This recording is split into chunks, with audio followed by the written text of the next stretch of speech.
Virtual books pro. Virtual books pro में last video में हमने डिस्कस किया था कस्टमर को रिफंड कैसे इशू करते हैं। आज हमने डिस्कस करना है क्रेडिट मेमो के बारे में।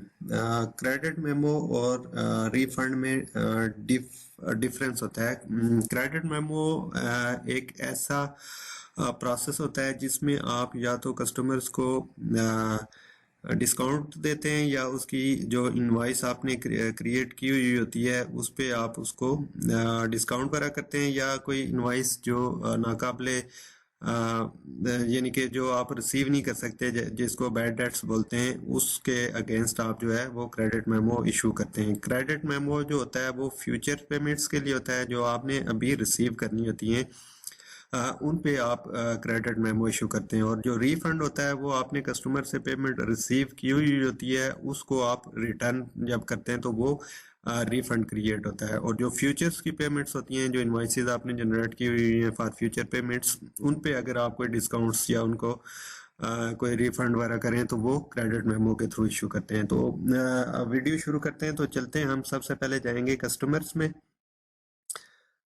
कस्टमर्स में जाके हम सबसे पहले जो ये न्यू वाला टैब है इसमें जाएंगे, और इसमें ये क्रेडिट नोट का जो ऑप्शन है इस पे जाके हम क्रेडिट मेमो इशू करेंगे। यहाँ से हम कस्टमर सेलेक्ट कर लेंगे। ये सबसे पहले जो आ रही है एबीसी कंपनी, इसको हम सेलेक्ट कर लेंगे।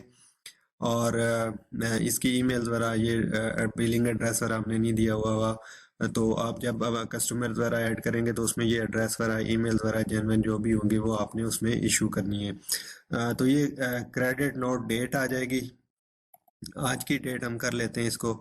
और यहाँ पे प्रोडक्ट और सर्विसेज आपने उनके अगेंस्ट वो वाली कैटेगरी सेलेक्ट करनी है जो आपने इनवॉइस में की हुई होगी। जैसे डिज़ाइनिंग है, या जो भी सर्विसेज हैं या प्रोडक्ट्स हैं, इन्वेंट्री की इनवॉइस आपने की हुई है, इन्वेंट्री आइटम्स के लिए की हुई है तो इन्वेंट्री आइटम्स का जो भी आपने प्रोडक्ट वो इनवॉइस में मेंशन किया होगा वो यहाँ पे सिलेक्ट कर लेंगे। और अगर सर्विसेज की है तो जो भी सर्विसेज आपने उस इनवॉइस में कोट की हुई है या जिन सर्विसेज के अगेंस्ट आपने इनवॉइस की हुई है वो यहाँ पे आप सिलेक्ट कर लेंगे। यहाँ हम सर्विसेज ही कर लेते हैं, और डिस्क्रिप्शन में हम कर लेते हैं बुक कीपिंग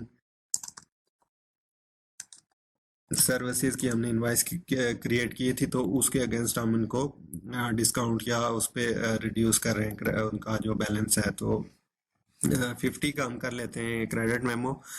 और ये देख लें, ये साइड पे इनकी ओपन इनवॉइसेस भी शो हो रही हैं। एक 200 की है और एक 500 की है, जो अभी पेड होनी है, यानी कि अभी पेड नहीं हुई हुई है। ये हमने फॉर ट्रेनिंग पर्पस के लिए क्रिएट की हुई है कि आपको समझा सकेंगे कैसे जो ओपन इनवॉइसेस हैं उन पे हम कैसे क्रेडिट मेमो जो है वो करते हैं, उस पे मार्क करते हैं। तो ये सारी डिटेल्स आपने फिल आउट करके फिर ये यहाँ पे ये ऑप्शन होंगे, या तो अपने कस्टमर्स को भी इसकी कॉपी सेंड करनी हो तो सेव एंड न्यू अगर करना है तो न्यू, अगर आपने क्रिएट करना है तो वो करेंगे।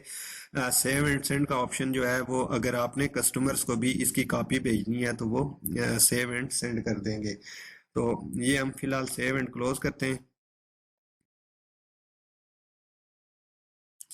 ये हमारा जो है क्रेडिट मेमो वो हो गया, इशू हो गया। अब फिर हम कस्टमर्स की डिटेल्स में जाते हैं, वहाँ पे जाके देखते हैं कि अब उसके बैलेंस पे क्या इफेक्ट पड़ेगा इस क्रेडिट नोट से या क्रेडिट मेमो से। तो ये क्रेडिट मेमो यहाँ पे क्रिएट हो गया, और यहाँ पे ये है अनअप्लाइड शो हो रहा है कि ये अभी किसी भी इनवाइस पे हमने अप्लाई नहीं किया, किसी भी इनवाइस के अगेंस्ट हमने इसको मार्क नहीं किया कि किस इनवाइस के अगेंस्ट हमने ये क्रेडिट मेमो कस्टमर्स को इशू किया है।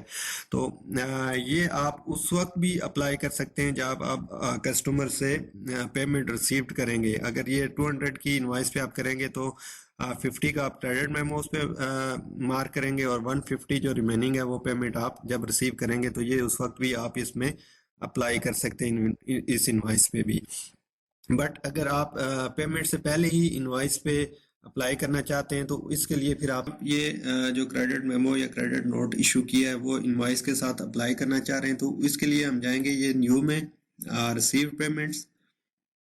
रिसीव पेमेंट्स में जाएंगे तो ये कंपनी हम यहाँ सबसे पहले सेलेक्ट करेंगे कि जिस कंपनी के अगेंस्ट हमने इनवॉइस के अगेंस्ट हमने पेमेंट रिसीव्ड करनी है। तो यहाँ से इनवॉइस हम सेलेक्ट कर लेंगे जो सबसे पहले आ रही है, यानी कि ओल्डेस्ट इनवॉइस के साथ ऑटोमेटिकली ये सिलेक्ट हो जाएगा।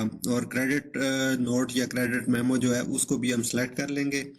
इनवॉइस भी हम वो कर लेंगे जिस इनवॉइस के अगेंस्ट हमने क्रेडिट मेमो इशू किया हुआ है, और क्रेडिट नोट को भी चेक कर लेंगे। दोनों को ये देखें, दोनों पे टिक लगे हुए हैं। इसको सेव एंड क्लोज करेंगे। तो ये जो हमने क्रेडिट मेमो इशू किया है वो इस इनवॉइस पे अप्लाई हो गया है। अभी देखें, ये पहले क्रेडिट नोट यहाँ पे आ रहा था अनअप्लाइड, यानी कि ये किसी भी इनवॉइस के साथ अप्लाइड नहीं हुआ हुआ था, मैच नहीं हुआ हुआ था, और जस्ट हमने इसको क्रिएट किया हुआ था। और ये यहाँ पे पेमेंट जीरो आ रही है क्योंकि हमने पेमेंट तो कोई नहीं रिसीव की, जस्ट हमने अपनी बुक्स में कस्टमर्स को डिस्काउंट या उसका बैलेंस को कम किया है। तो ये जो टोटल बैलेंस था पहले 700 था, अभी कम हो गया 50 का। जब हमने डिस्काउंट दिया है, क्रेडिट मेमो इशू किया, तो 650 रह गया है। और ये जिस इनवॉइस के अगेंस्ट हमने क्रेडिट मेमो इशू किया है उसको भी ओपन करके देखते हैं कि उसकी क्या सूरत हाल हुई है आफ्टर इशूइंग क्रेडिट मेमो। ये देखें, टोटल इनवॉइस जो है वो 500 की थी, और अभी जो बैलेंस ये यहाँ पे शो हो रहा है, बैलेंस ड्यू 450 का है। 50 का हमने उनको क्रेडिट दे दिया है, क्रेडिट मेमो इशू कर लिया है, और यहाँ पे ये 50 अमाउंट रिसीव्ड शो हो रहा है। यहाँ पे ये अमाउंट शो ही होगा क्योंकि हमने डिस्काउंट दे दिया है, लेकिन एक्चुअल जो है वो हमने कैश रिसीव्ड नहीं की है। तो ये है तरीका क्रेडिट मेमो इशू करने का और उसको इनवॉइस पे अप्लाई करने का। उम्मीद है ये आपको समझ आ गई होगी और आप इस काबिल हो जाएंगे कि अभी आपको अगर क्रेडिट मेमो इशू करना पड़े किसी भी क्लाइंट के लिए, किसी भी इनवॉइस के लिए, तो आप उसको क्रिएट करके और उसको पर्टिकुलर इनवॉइस के साथ आप लिंक कर सकते हैं और उसको अपनी बुक्स में रिकॉर्ड कर लेंगे। तो चैनल को सब्सक्राइब करें, वीडियो को शेयर करें, लाइक करें, और अपने हल्का बाब में जो भी फ्रीलांसर बुक कीपिंग से रिलेटेड हैं या अकाउंटेंट हैं, फ्रेश ग्रेजुएट्स हैं, उनके साथ शेयर करें ताकि उनको हेल्प मिल सके अपने कैरियर के स्टार्ट करने में या कैरियर को इन्हांस करने में। बहुत बहुत शुक्रिया आपके टाइम का। इंशाल्लाह मिलते हैं अगले किसी और वीडियो में किसी और टॉपिक के साथ। तब तक अल्लाह हाफिज़।